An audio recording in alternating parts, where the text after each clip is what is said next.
Hello, good morning and welcome to the AM Sports with me, Oreko Ampovo. Hope you had a good evening and you've had a good week so far. For Manchester United fans, maybe it might not have been good, but today we'll be getting the true level and, the true perspective as to whether that Sancho deal can possibly go through. Remember, the deadline is on Monday, October 5th, and we'll be hearing from German journalist Chris Harrington, who has been covering the Bundesliga for years now. He had a chance of speaking to Sancho in an exclusive interview 3 months ago also. So he's going to be telling us where exactly Manchester United stand in this deal and whether there is a possibility of, completing the deal before Monday's deadline. And he joins us via Zoom. Chris, I hope you're doing well. It's been a long summer for Manchester United in terms of this deal in particular. Can you quickly give us a summary of what has happened so far? Well, the major thing that's impacted the deal is COVID-19, to be quite honest, because, clubs are more reluctant to spend so much cash on players. And then, this deal in particular, what's holding it up, besides that is the fact that how much liquid is Man U willing to put up, because there's all these add-on possibilities on the back end. And we've seen these deals like upwards of 90 million be rejected, because Dortmund, they had this, which I consider a straw man deadline earlier in the summer. That didn't come through, and then what's holding up the deals now is the add-on value is attached on a performance and also Man U's performance, like qualifying for the Champions League and things like this. And Man United hasn't been so, consistent in that category. And right now, not so much time left. Man United, they're questionable right now, in the league. They're coming off a win, but still they have Tottenham ahead of them. We have to see what happens with that. So the window's real tight, but the basic idea is Dortmund is unwilling to budge on the value they know they have in Sancho, and they want, so much money up front. Is my son here. You can say hi to him.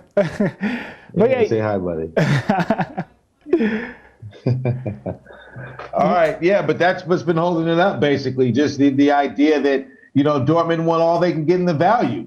And Dortmund don't even need Sancho. You saw how competitive they were in the Super Cup. They can play without Sancho, but it's, it is a business. And they know what they have in him. Okay, certainly you speak of Sancho and how the deal has probably stalled in terms of the economic gap between these two clubs. Now, we have just about 72 hours also to the end of the transfer window. Can you talk me through the possibility of Manchester United, completing this? Is there a chance actually, with how they've held up, do you think that they do have a backup plan of, putting up a complete deal at the end? Yeah, hold on. I'll get right to you. Hold on. Yeah. Come on, buddy. Here, buddy. Here you go. All right, yeah, so the reality is, right now he's still their number one target, but as you mentioned, the window is so narrow right now. Can they get it done? There's reports right now that Sancho might not be at this game, but he's been in training right now. He missed the Super Cup. I'm pessimistic because, I think a lot would hinge on the result of the Tottenham game, right? But that's a day before. So the medical and all these things, I don't think a deal can actually get done, and that opens up the door to substitutes, right? Ousmane Dembele is a name that has been thrown out there. Kingsley Coman is a name that's been thrown out there. My son is a little too young right now to be considered, for a replacement. But another name right now, Lante, have a winger, Ivorian Italian winger right now, and he's been mentioned as well. So, I think they have to get things done. The pressure is really on Man United, to fill a void because Van de Beek, come on, they haven't really cashed in on anything. They're letting other teams like Chelsea, invest in youngsters while they can, and Man United could be missing their opportunities. Okay, but in terms of the alternatives that you did mention earlier, the likes of Kingsley Coman and then Dembele, and we've also had Sarr from Watford. Who do you think is the most likely for Manchester United to go for on Monday? And at what point exactly do you think the Red Devils would realize that this Sancho deal is not going to happen, so we have to go for our alternative?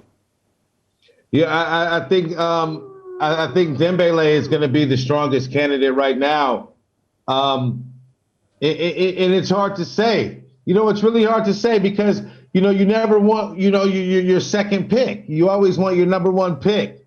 Obviously the people internally at Man United. I think I'm pessimistic just because Dortmund's being stubborn in some respects, right? But. Who knows? Who knows? I think it's a lose-lose situation because the world right now knows that Jadon Sancho is their number one target. And whoever follows the footsteps, I mean, just the amount of pressure, not only to live up to you're going to be the second place, right? You're the substitute target. Yeah. And this kind of pressure might not be good. I mean, look at Dembele hasn't responded, you could say, to the best pressure at Barca. Maybe it's going to be Ahmad from Atalanta. That's a possibility because, it's hard to say, man. These deals are unpredictable right now, and people do hectic things when the pressure, is on them. And we could see some crazy nonsense happen that is inexplainable. Maybe they do nothing, and they just pause until the winter. That's also a possibility because you don't want to get it wrong. Yeah, we saw that with Bruno Fernandes last season when they got him in the winter transfer window. But wait, does he want a toy or what does he? Do you want to put exactly? Right? That becomes a question too. It's always on the player's shoulders in terms of what they want to do. Sorry about that. Hold on, I have to get my son situated with something really quick. Okay. I'm alone. Here you go, buddy. All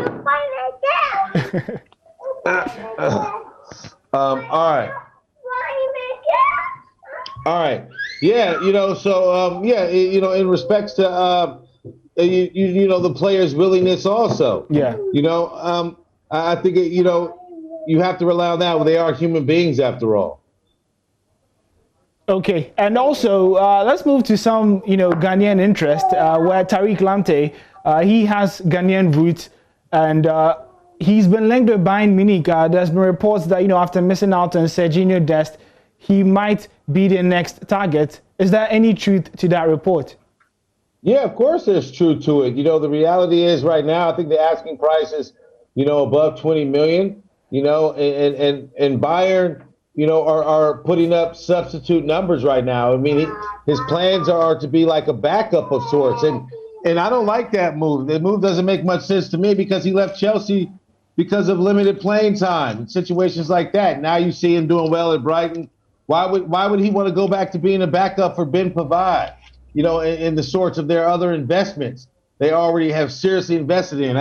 They're right now, I think Brighton is smart to stick on a high valuation for him because he's tied in for a little bit longer.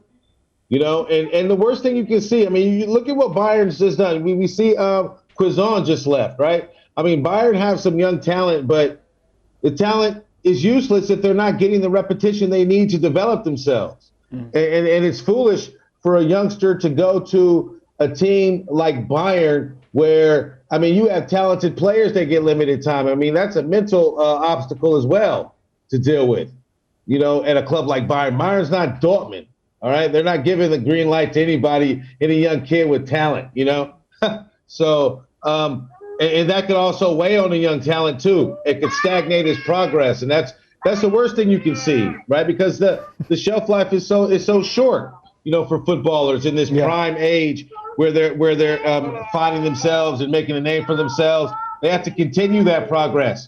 Worst thing to do is impede that and become a rotated player. Yeah, it's the best club in the world right now, Bayern Munich, but still, I mean, come on, that badge of honor is only so valuable, when you're not putting up the minutes. What, buddy? Yeah, hold on. He dropped his Spider-Man Lego and he's having a fit. All right, so Chris, quickly before we do go in 20 seconds, from where you do stand, the Sancho deal, is it happening for Manchester United or not? With the interaction I've had with his representative, I would say I would hold on to a small, like, a glimmer of hope, but I'm resistant to express it, just because of what I've read and all the reports. I have to give some credibility to that, but I know that his agent, his representatives like to move quietly in the night. So that does open it up. Maybe, Man United and their fans get the Christmas gift early that they've been waiting for. All right, thank you very much, Chris. And you can quietly go back to your babysitting. Well, sorry for disturbing your early morning bonding period with your child. That was Chris Harrington, and he works with the DW Sports there. And if you heard his last part, well, there might be a glimmer of hope for Manchester United fans, as he says that according to his representatives, there might be something in this deal. So Manchester United have less than about 72 hours to the end of the transfer window. We'll be seeing whether that is completed, or we do see the alternatives that have been mentioned in the names of Ousmane Dembele, and the likes of Sarr as well. But let's now move to the Champions League, where Manchester United themselves did qualify and were put in a difficult group, and we'll be checking the group stages just about now. See, in Group A, we have champions Bayern Munich drawn with Thomas Partey's Atletico Madrid and Salzburg and Lokomotiv Moscow. Group B has 13 times winners Real Madrid drawn alongside Shakhtar Donetsk, Conte's International, and then Borussia Mönchengladbach. Group C, Pep Guardiola's Man City are drawn alongside Porto, Olympiacos, and Marseille. And Liverpool, who are the champions of England, drawn with Mohamed Kudus's Ajax, Atalanta, and then Midtjylland. We then have Sevilla, Chelsea, Krasnodar, and Stade Rennes in Group E. In Group G is Juventus, FC Barcelona, Dynamo Kiev, and Ferencvaros. And then in Group F, we have Zenit St. Petersburg, Sancho's Dortmund. Will he still be playing for Dortmund in the Champions League? We'll see about that. Lazio and then Club Brugge. And then Istanbul, Leipzig, Manchester United, and Paris Saint-Germain are in the final Group H.